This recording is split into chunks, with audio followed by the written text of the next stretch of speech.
La Première Guerre mondiale est l'une des guerres les plus meurtrières de l'histoire.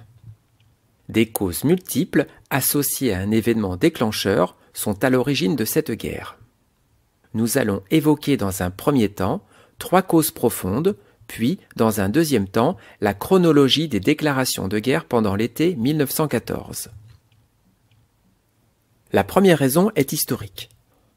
Au début du XXe siècle, des tensions subsistent entre certains pays européens. C'est le cas entre la France et l'Allemagne par exemple. En effet, depuis la défaite de Napoléon III à Sedan en 1870 face au chancelier Otto von Bismarck, la France a perdu une partie de son territoire en cédant l'Alsace et une partie de la Lorraine à son ennemi.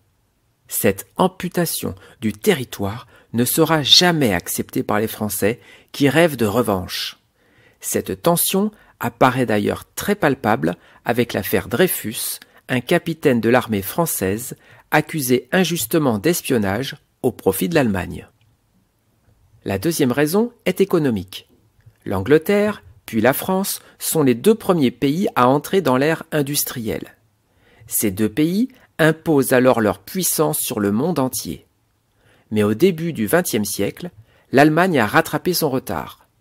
Avec 63 millions d'habitants, elle est plus peuplée que l'Angleterre avec 46 millions d'habitants et la France avec 40 millions d'habitants. Mais surtout, grâce à de nombreuses mines de charbon et une industrie plus récente et donc plus compétitive, elle est devenue le premier pays industriel devant ses 2 rivaux. L'Allemagne doit désormais trouver des débouchés pour vendre ses produits industriels, ce qui nous amène à la troisième raison, la raison coloniale. À la fin du XIXe siècle, l'Angleterre et la France ont colonisé de nombreux pays en Océanie et surtout en Asie et en Afrique. Comme on peut le constater sur cette carte par exemple, les pays colonisés par les Anglais et les Français sont nombreux en Afrique, ce qui leur donne un nombre important de clients pour leurs produits industriels. L'Allemagne, en revanche, n'a colonisé que le Togo, tout petit pays, le Cameroun, la Tanzanie et la Namibie, peu peuplée. C'est alors qu'intervint le coup de Tanger. Au début du XXe siècle, le Maroc est l'un des rares pays à ne pas être colonisé par un État européen. La France lorgne depuis longtemps le sultanat, elle qui a colonisé l'Algérie depuis 1830. Mais le chancelier allemand Guillaume II s'y oppose fermement, considérant l'empire colonial français trop important par rapport au sien. En réalité, bien évidemment, l'Allemagne convoite le Maroc. Guillaume II débarque alors théâtralement à Tanger, traverse la ville à cheval à la tête d'un important cortège et va à la rencontre du sultan Abdel el-Aziz pour l'assurer de son appui face aux menaces françaises. Mais le coup d'intimidation ne va pas fonctionner et grâce à l'appui de l'Angleterre, ce sont finalement la France et l'Espagne qui vont mettre un pied au Maroc en contrôlant la police des ports. Puis, quelques années plus tard, en 1912, l'Espagne et la France se partageront le territoire marocain.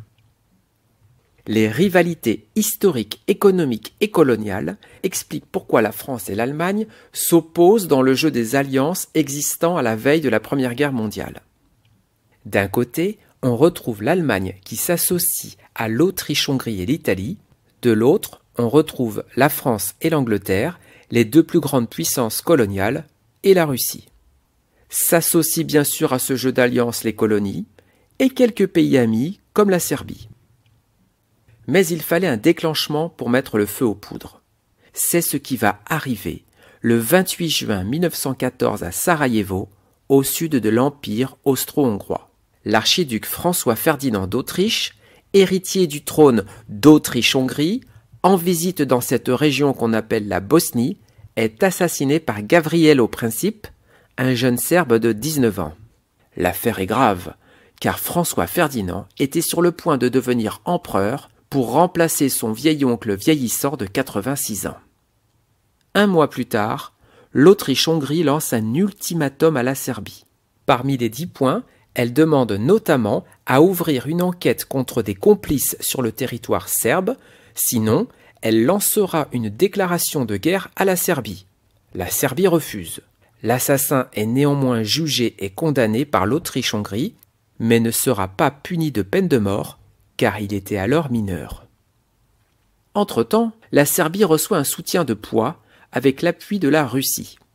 À Krasnoï Selo, près de Saint-Pétersbourg, le tsar Nicolas II ordonne la mobilisation générale pour les régions militaires d'Odessa, Kiev, Kazan et Moscou. Mais l'Autriche-Hongrie ne se laisse pas intimider et déclare la guerre à la Serbie le 28 juillet en envoyant un télégramme montrant le début des hostilités.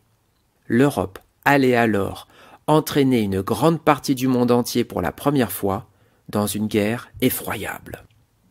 3 jours plus tard, le 31 juillet, l'Allemagne, alliée de l'Autriche-Hongrie, lance un ultimatum à la France et à la Russie pour ne pas entrer en guerre.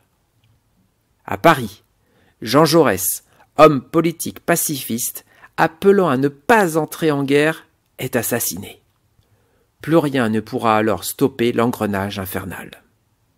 Le lendemain, l'Allemagne déclare la guerre à la Russie à la suite de son soutien à la Serbie. Le plan Schlieffen, élaboré en secret par les Allemands, peut alors entrer en action. Ce plan part d'un principe simple. La Russie est très grande et manque de moyens de communication. Elle ne sera pas prête à faire la guerre tout de suite. Il vaut mieux d'abord anéantir la France rapidement et se consacrer ensuite à la Russie. Le 2 août, l'Allemagne met à exécution son plan. Il s'agit de contourner la frontière avec la France, où l'armée française s'est massivement mobilisée. Les Allemands envahissent la Belgique et le Luxembourg, qui étaient restés neutres, pour prendre à revers l'armée française. La Belgique ne peut pas résister à cette attaque, à laquelle elle n'était pas préparée. Le 3 août, l'Allemagne, postée à la frontière belge, déclare la guerre à la France et espère une victoire rapide. L'Angleterre, qui a longtemps tenté de trouver une solution pacifique, doit se résoudre à entrer en guerre aux côtés de ses alliés. Les volontaires britanniques se mobilisent. Et le 4 août, l'Angleterre déclare la guerre à l'Allemagne. Parmi les pays faisant partie du jeu des alliances, seule l'Italie n'est pas entrée en guerre. Il faut dire qu'un accord secret signé en 1902 lui interdisait d'entrer en guerre contre la France, qui détenait 60% de sa dette. En revanche, l'Empire ottoman, l'actuelle Turquie, qui lui dépendait financièrement de l'Allemagne, entre aux côtés de l'Autriche-Hongrie et l'Allemagne, tout comme la Bulgarie et les colonies africaines allemandes. Car le conflit devient mondial. Les colonies françaises et anglaises entrent à leur tour en guerre, puis enfin l'Italie, mais du côté de la Triple Entente, et aussi les États-Unis, dont la participation sera déterminante.